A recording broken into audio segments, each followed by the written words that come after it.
So, hello, welcome everyone. Welcome to the Nordic Pavilion here at COP28, and a special welcome to the viewers that watch the live stream online.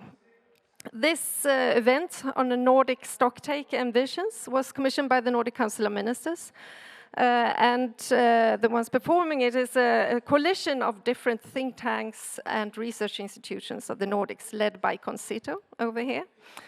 And the project was actually already pre-launched in New York during New York Climate Week, and the Nordic launch was at the ministerial of the Nordic Ministers for Environment and Climate a month ago.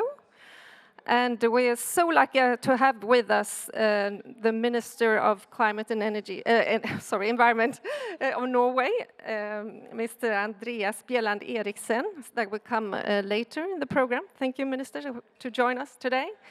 And after the meeting of the ministers, they come up with a declaration on COP28, and this project is actually mentioned concretely in this declaration. And the ministers, among many things, highlights we need to listen to science, why it's very, very timely that we have this event after the UNEP emissions gap report event.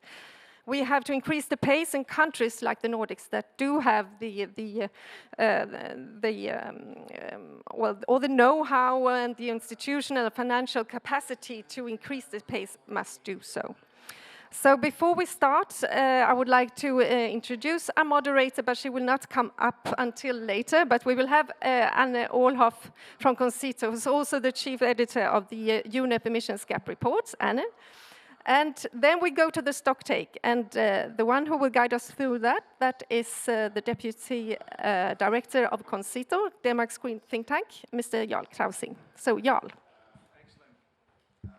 Thank you very much. And let me also just start by thanking the Nordic Council of Ministers for making this report feasible, and also right away start off saying this is the report which has been done with a group of Nordic think tanks and knowledge institutions across the 5 Nordic countries, and great gratitude to the collaboration we have had with them. And it's actually the program you're seeing here, so let me just go on right away to what I'm going to talk about. Maybe just touch upon very quickly what the key messages from the study that we did with our Nordic partners, including the institution that you see on the bottom of the screen. The key thing is, yes, we do have a very clear political goals in the Nordic regions, all aiming towards a net zero future. It's politically decided, it's totally understood what we are talking about here. But talk about implementation gap, it's very big. Normally we talk about it also at a global scale, but rest assured we do also have a very strong implementation gap in the Nordic countries, and we are going to come back to what that actually looks like in itself. There are also many ways in which the Nordic countries are aiming for carbon neutrality, especially in terms of how we're actually using also the LULCF sector, for instance, is one of the areas that we are going to have been looking into. What, on the other hand, we're also realizing it's not just a cost. If you're actually an early mover, there's also lots of opportunities coming with a fast pace in a green transition of the economies, both in terms of export, but also in terms of other societal benefits that you can get with societies as you move forward. The final message, technology, yes, it can take you a long way, but it will not do it alone. You need to have a societal buy-in. You need to work with lifestyles and the aspirations for people as they look into a future which is a net zero. So if we take a little bit deep dive on what we actually have in the Nordic countries, we have these net zero targets. You see them here ranging from 2035 until 2050, and most of them are legally binding, others are inspirational indeed. Some of the targets that you have here are only domestic emissions that we are talking about. Others, it's possible to actually work with international credits, etc. But what is the key message is there are a set of goals across the region that will, if we are successful, being able to basically produce the first carbon neutral region of the world. And that is one of the aspirations of the Nordic Council of Ministers as we move forward. What we do see, however, when we actually look what has happened since 1990, how far have we gone towards this goal? And they will note that if you actually combine the pathway that all of the Nordic countries have taken across the economic sectors, we do have a net zero, a reduction of only 26%. So we're very far away from where we were in terms of moving from 90 to carbon neutrality in the future. And we can see most of the gains have actually been, of course, not surprisingly, in the energy sector, whereas the other sectors are really, quite challenged. In particular, the transport sector, where you can see the emission reduction has only reached 5%, and actually in 3 of the Nordic countries, they have been increasing over the period. What we also see, which is notable, is that the zinc in the LULUCF has actually been decreasing a lot over the period. So you actually see a net contribution compared to 1990, and that explains very much why we are coming to a minus 26% only. And actually, if we look at the pace we have now, the Nordic countries will only reach a kind of a net zero situation when you come closer to 2080 or after 2080. So what this really tells us, you need to really step up and really cover the implementation gap with transformational decisions. And we still need to see transformational decisions in the Nordic economies as we move forward. And then we do have a blind spot. That's this one. What we're not counting is consumer-based emissions across the Nordic regions. Being very rich, we consume a lot. We have very material-intensive lifestyles across the Nordic countries. And if you just take Denmark as an example, if we actually would calculate also our global emissions from our consumptions, it would actually take the entire globe to 100 gigaton per year if everybody had the same kind of lifestyle footprint as we have here. So in other ways, even if we are, moving in the arrow down on the domestic emissions, we do have a huge challenge when we actually move to the global emission going forward. However, what can we learn from this? When we looked at the Nordic countries, we are typically facing very much many of the same problems and challenges. And in particular, when we actually talk about accelerating renewable energy build-up in the countries, there is a challenge in terms of getting social acceptance to actually build up both, whether it's on land or it's on the ocean itself. So there's definitely a need to come around and work with local priorities and local acceptance along these issues as we move forward. Another issue, just to pick another one, is the phase out of petrol fuel cars. There's a huge focus on, the build-up or the phase-in of renewable or electrical powered cars, but we don't have enough focus on actually get rid of the fossil fuel cars. And that is actually an issue across the Nordic countries in the varying degrees. So there needs to be put much more emphasis on actually putting a price on driving in a fossil fuel car in the future. Then I think we should probably also be working much more in terms of the agricultural sector. Especially in Denmark, it's really, really complicated because of the political inertia that you have around this sector, but you see it also across the Nordic countries that this is an issue where we need much stronger political leadership going forward. Having talked a lot about the problems, I think it's also really an important element of this study that we basically asked ourselves the question, how do we build an image of the future that actually attracts people? How can we get away from just dealing with this as being a problem, a cost to society? How can we make it discussion around benefit for society, a win-win for both environment, climate, human, and all of the other political priorities that we're looking for? So what we did was that we asked 25 different thought leaders across the Nordic regions and basically asked them, okay, let's take for granted that we are in a decarbonized or net zero society. What are the other co-benefits that you see yourself in a future society, the Nordic countries? And basically, working with those interviews, we could see commonality in terms of the core benefits that people are looking for. They would like to have an economy that is in balance with the planetary boundaries. They would like to be healthier, they have more spare time, They would have stronger local communities and smarter and all that kind of things or qualities that they would also wish to see from a decarbonized society going into the future. So basically, we were able to paint a picture through the report on these kind of benefits that you could have, and that it really speaks to the great potential in actually building a narrative for the future which is much wider than climate change. It has to speak to where we want to be as a society.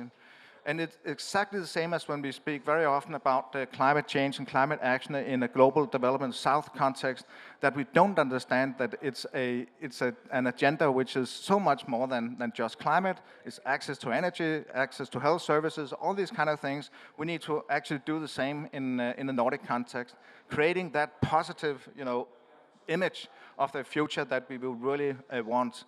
Because as it has been said, why run if you can't see the goal? And it's that goal that we need to paint for people to understand what we really want to look into. And then we have the panel, and I say thank you. Unless we have questions, maybe I should ask to the report. No?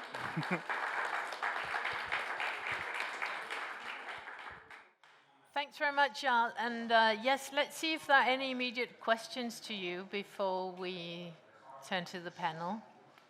And now I feel like Niklas did before. A bit worried. Great.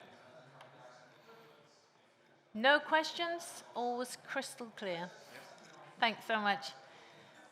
So now we'll turn to the panel discussions, and we're always, a lot of the focus is on all the bad news, right? We're not moving in the right direction. We were just presenting the key findings of the emissions gap report, definitely showing that we are far from where we should be, and that the pace that we're moving at is not fast enough.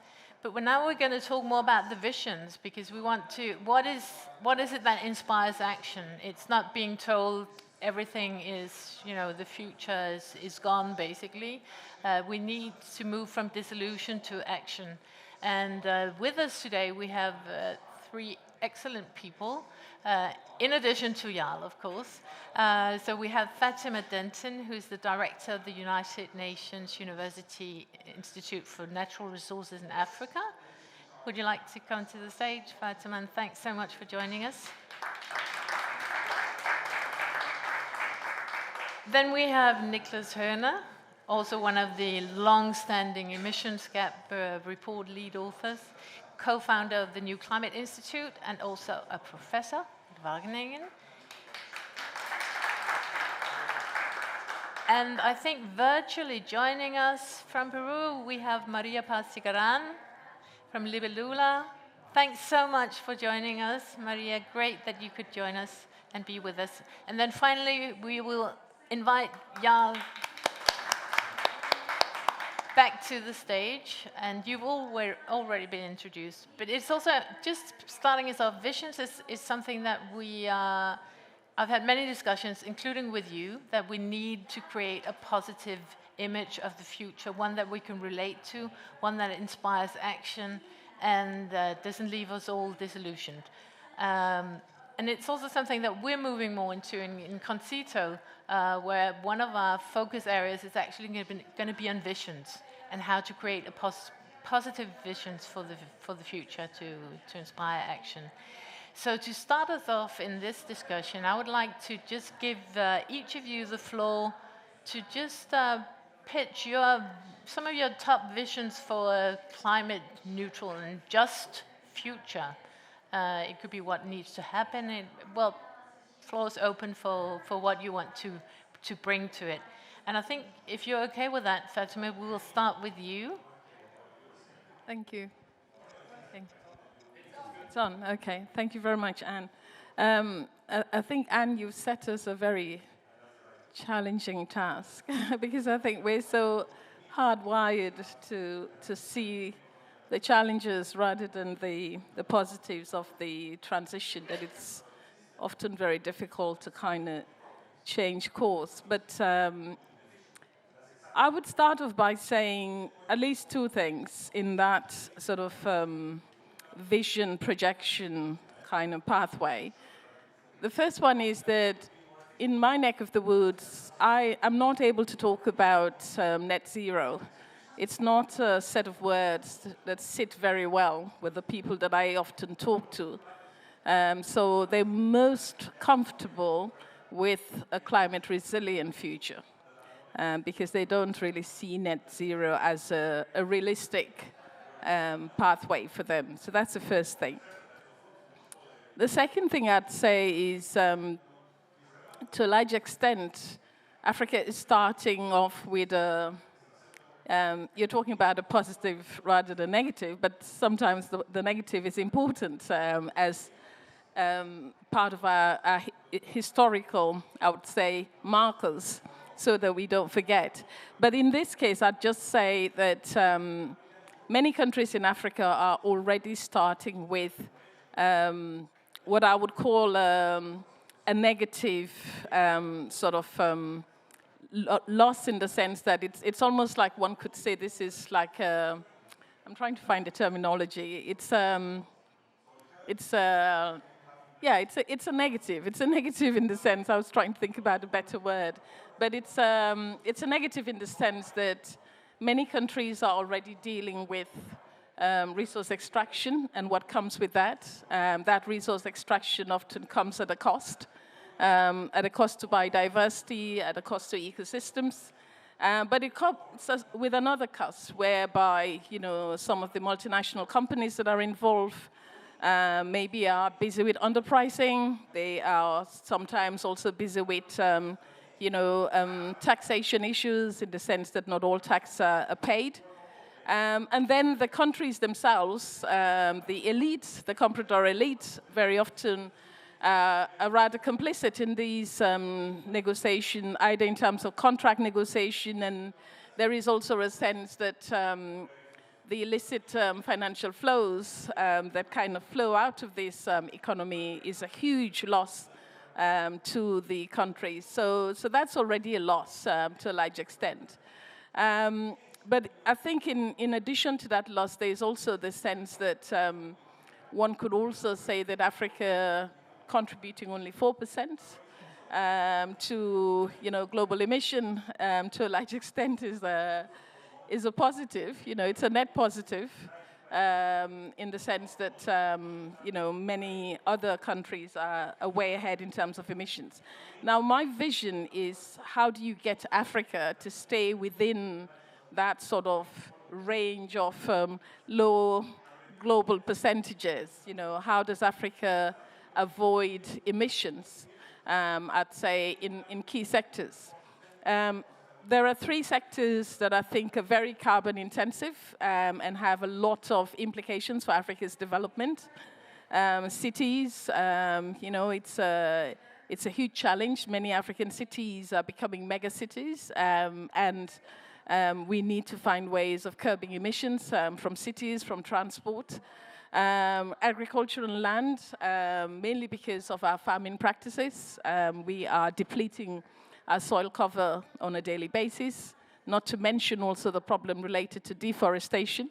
I don't have the figures off the top of my head, but a huge amount of deforestation taking place in Africa. So all of that is really been done without replenishing. And it's causing a huge loss to the countries, and also loss in terms of jobs as well, because it means that people who might be able to work in these sectors are not able to take advantage. So those are some of the losses that I see, but there's also, I guess, potentially in energy. And energy, as you know, is a bit of a paradox for this continent because there are so many different range of energy sources, but at the same time, the continent has over 640 million people that do not have access to clean cooking. So that, again, is a problem.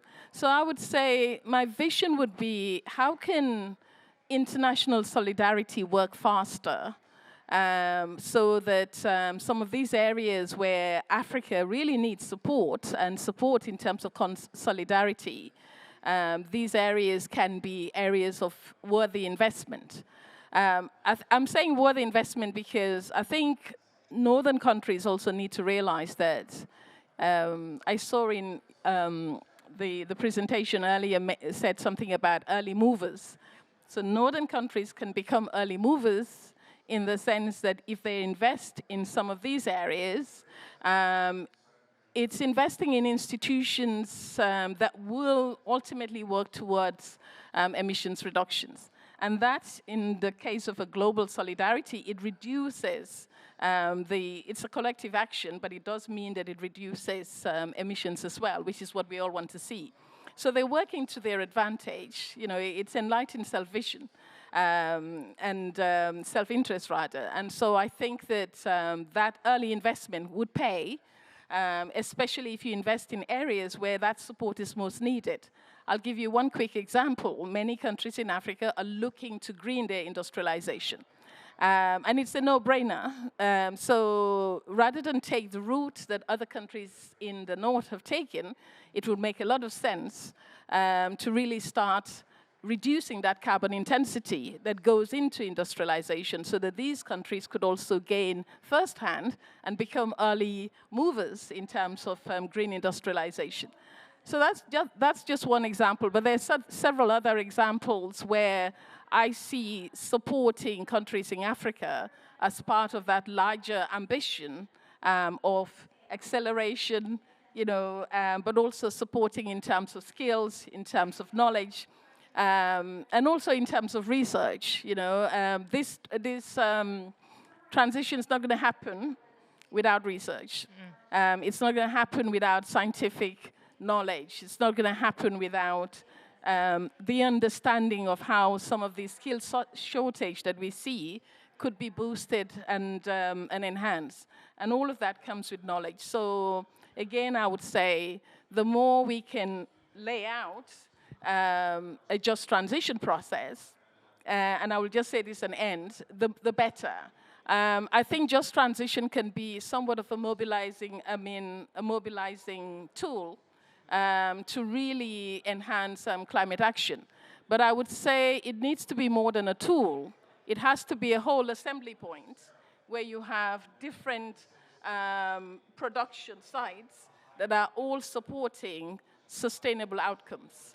At the moment, we have so many blind spots, and some of us do not even know whether certain actions are unjust or just.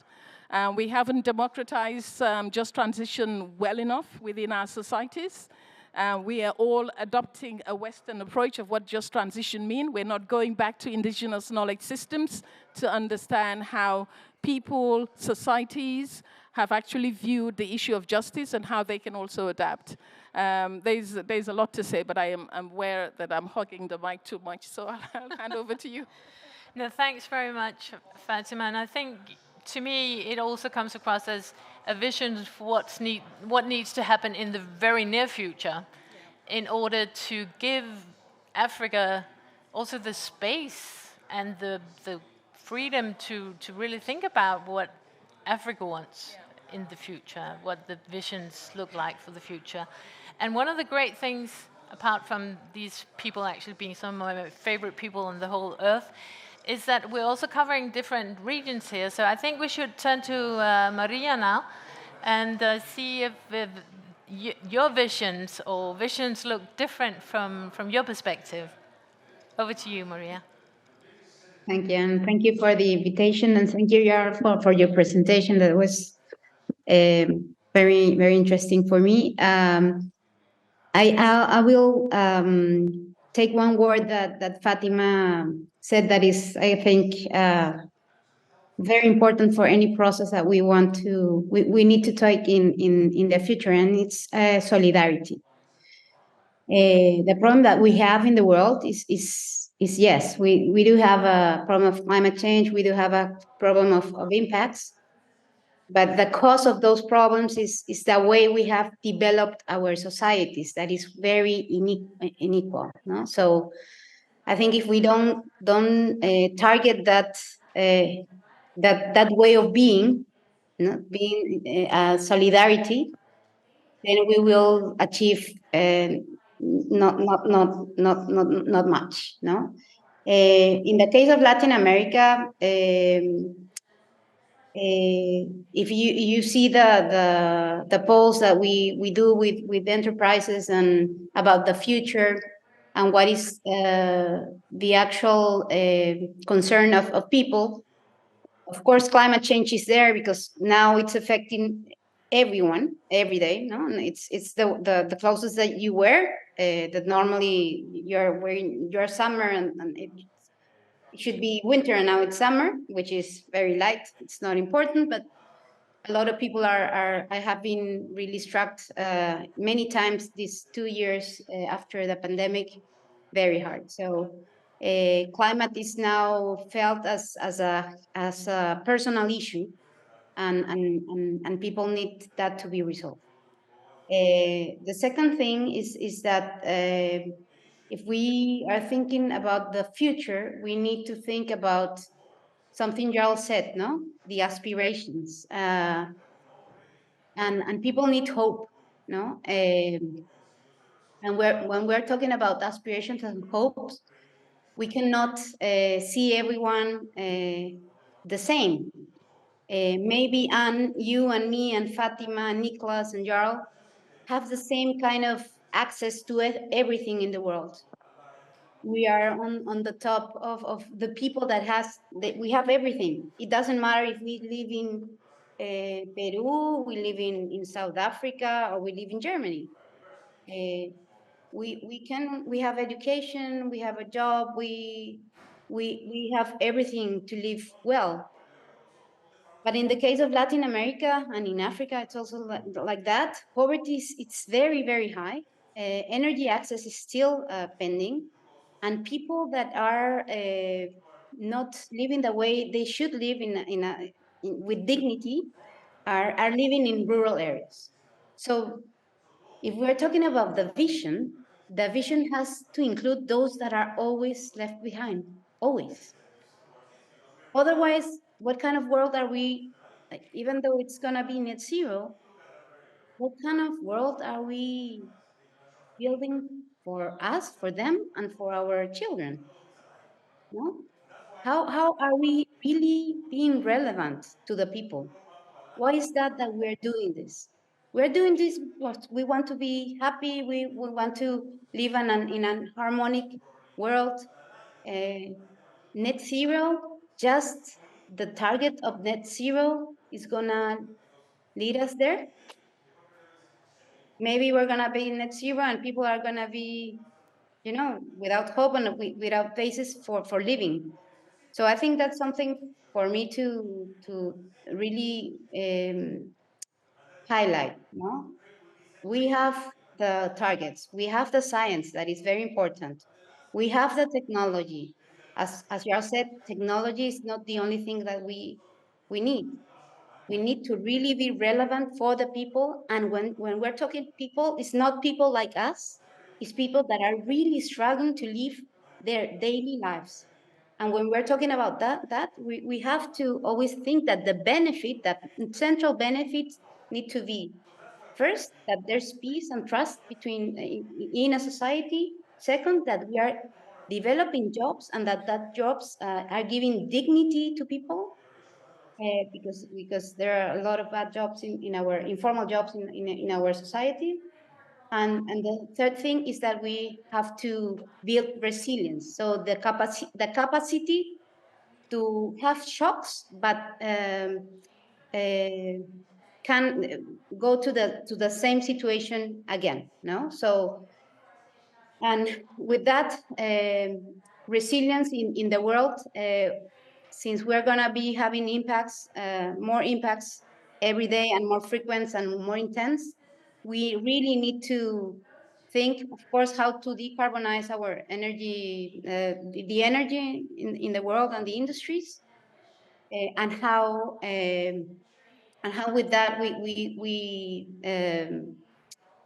can address the gap for the poor people, but also how can we accelerate the pace in the investments in nature, no? Because the pace of the impacts are too high, And now what we need is to be resilient, and resilience in our bodies when you're healthy, and our ecosystems need to be healthy and regenerated. So the question is, how do we increase the pace where we invest in nature? And when we invest in nature, we're giving the living wage and the lifestyles that all these left behind people need to have. So that would be my answer, Anne. Thanks. Thank you very much, Maria. So I'm actually not feeling that optimistic. So I'm hoping that some of you can bring us up on the. But I think what's really important is to point out that this is about development. It's about addressing fundamental development issues, not just in developing countries, but within all societies, and that we here are all part of a very fortunate group of people compared to most other parts of the population, no matter where we are in the world, and that we need to take into account. And I think that's a very good point. So that visions for the future are really development visions. And with that, over to you, Niklas.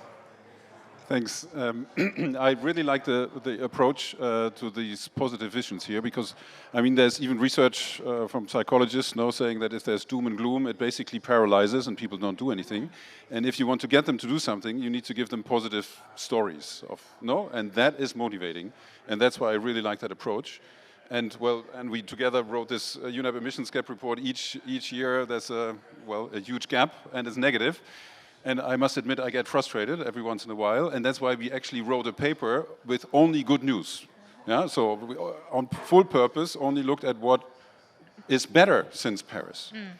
And even if progress is slow, there is a lot of things which are much, much better, and even outside of what we had imagined at that point in time, that are now better than before. And this is really super encouraging, for me at least, and I hope for others as well. So for example, this whole idea of net zero, 5 or 8 years ago, before the Paris Agreement, it didn't even exist. We didn't even think about going to zero. We thought, okay, somebody is reducing emissions here, somebody's reducing emissions there. You could always point to somebody else who should do it. It's not me, it's somebody else, a different sector, a different country. But you can't do that anymore. No, it's zero. It's zero everywhere, all industries, all sectors, all countries, everywhere. And we help each other to get there. And that is totally new, and that transformed the whole way of thinking about climate policy. So that's really good. And the other one, I think that is, everybody knows, is the renewable energy, which is now so cheap that it's used everywhere. And again, that's a positive story, because it's now used because of economic reasons. It's helping Africa, for example, or other countries with access to electricity. It's much better for health. It is really a very, very good success story. And another one is, that's probably more relevant than for the Global North country, that's the electric mobilities. Electric cars really go fast, and we've heard here, yes, they are sold, but the old cars are not going out of the market. So we need to do much more, but it's again a positive story. And I think that's really the trick how to get there. And I think some countries have already understood to do this. So for example, the US Inflation Reduction Act is actually it's a climate law, but it's not called a climate law. It's an Inflation Reduction Act, and it's actually termed as a development thing, for more jobs, for good for the economy. So it's a total different communication, total different mindset. So this is good for the country, and not it's something negative that you can't do this anymore and you can't do that anymore. So yeah, I like the approach, and I hope you can implement that positive vision in the Nordic countries. Thanks very much, Niklas. And over to you, Jarl. Yes, thank you. And actually, it's really wonderful to hear my fellow panelists underscoring, we need language around hope and solidarity. And that actually came through as we spoke to these thought leaders across the Nordic countries, that they were all talking, in frameworks like that. We need hope, to guide us. And it was also a really strong common denominator. We want a society that is also globally shows more solidarity. So I think the entire theme and understanding that this is a development agenda for all of us is something that we have not yet successfully really been able to how should I say, translate into realpolitik. We can talk about it at the SDG kind of level or UN convention kind of language. It's all there. But when you actually want to translate it into what we are doing nationally, we don't see that kind of framework in place. And I think there's a huge, how should I say, depository of opportunities in terms of creating political language that actually translate these kind of benefits and co-benefits for societies that goes across the global north and south divide. One of the reasons why we've also in CONCITO went into this arena was when we did segment analysis of the population with partners and realized, there will be a 20-30% of the population that you will never reach with climate language. They will not change anything, no matter what you paint in terms of despair or generational and responsibility and all that. It really came to realization exactly reflecting psychological research. You need to speak issues related to values, ethics, norms, and provide and pull out that kind of motivator in how should we say, in the formation of societies stand on not only climate but greater equality, protecting also the other planetary boundaries that we are crossing. So when we go forward now working on the visions track, it's very much in a context of both reflecting, we cannot resolve climate while at the same time crossing all the other, planetary boundaries. And we cannot do this if it's not do it in a way where, based on inclusivity. And, again, using buzzwords like leaving no one behind, all that, but actually meaning it. We know that you're going to have discontent people that are losing their future because of climate change impacts, because of the speed of the transition. I mean, that we have to deal with. These are real concerns. And then I think you need then to add that exactly attraction pill that people can take, for the future. And that, okay, there's actually something in it for me. My life can also be better, even if everything is in a turmoil on the climate and all the other issues as such. So we're definitely going forward now, building a program that will work with a sociologist, anthropologist, and so on to help paint that kind of integrated approach across also the global north and the south.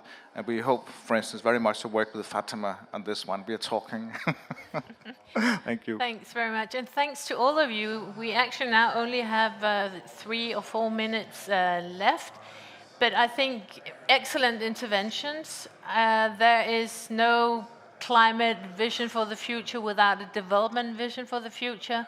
We need more solidarity. I actually think that if we go all around the world and ask individuals what are the most important things for you in the future, I think we would get fairly similar answers. And with that, I'm very happy to hand over to Minister Eriksen to come with some closing remarks, and then hopefully we'll have some drinks and snacks after the event. Thank you so much to all the panelists. Thank you so much for joining us, Maria. And thank you, Anna.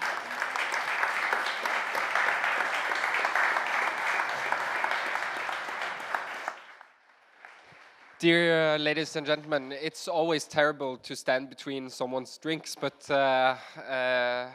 thank you very much for the nice and important remarks so far. And I mean, it's important in the spirit of what Niklas said to remember now when we do the Global Stocktake, which is basically a revision of how far have we actually come since the Paris Agreement, to remember some of the essential figures. I think before the Paris Agreement we were expecting that the world was on track for a global warming of 3.5 degrees. Now in the latest IEA scenarios we are at 2.4. That's a positive and negative feedback at the same time. Positive because it shows how far the world has come in only 8 years. Positive in the sense that we know that we can do even more going forward to bring that down to where we need to be, and negative in the sense that we are still not on track. So we need to utilize that as both a positive and negative feedback to people. And then converting that into a Nordic stocktake, to me at least, the Nordics should be frontrunners in showing how this can actually be done in practice. And I think in certain important areas we are frontrunners in showing how this can be done in practice. We have goals, we have in many ways plans on how we are going to do this, and then we need to make sure that those plans are as concrete as possible, that they are followed up in practice, and that they take duly into account all of the other concerns that we are facing at the same time as societies, as people. And I mean, from a Norwegian perspective, I think it's been fascinating to see that now we have started revising where we are going in terms of cutting emissions every year, while we are revising our annual budget. So now we know both our monetary budget and our emission budget for the next couple of years in many ways. And in the short-term perspective, that shows that we can cut emissions in line with our 2030 targets, which we have reported under the Paris Agreement. But then it's very important to note and to remember that the 2030 targets are only one milestone on the long-term track to becoming a net zero society in the future and to go where we need to go by 2050. And I had just a couple of weeks ago delivered to me a report by the Norwegian Climate Commission for 2050, who say that when you think about the 2050 perspective, the question is not which emissions should we cut, but which emissions should even be left in 2050. And that's a giant social planning project that I think that the Nordic countries can take the lead on how to do. Because if we are going to be successful in that planning project, designing our societies for 2050, we need not only to solve the climate and nature crisis, but we need also to solve the issues we have with an aging population, with digitalization and how that is going to change the way we work and the way we live our lives, and the increasing inequality that we also see in our societies. And I think that the Nordic model can be sort of an example to the rest of the world that how all of these difficult challenges can be united in a way that can gain positive feedback, that can stand over time, that people can salute, and that actually can take us to where our targets has been set. There is a very good statement in the report, I think, stating if you not know where you're running, why would you even run? I think that's sort of very duly. I think what we lack is not only being able to set targets and talk about policies, but also talk about how are we going to design that society that can be mutually beneficial to all, not only in a Nordic context, but in a global context for people in Africa, people all over the world. How can we design that together? And I think the Nordic countries have a great opportunity in being first movers, showing how that can be done in practice for the benefit of many others. Thank you very much for the attention, and thank you very much for the report and for the session.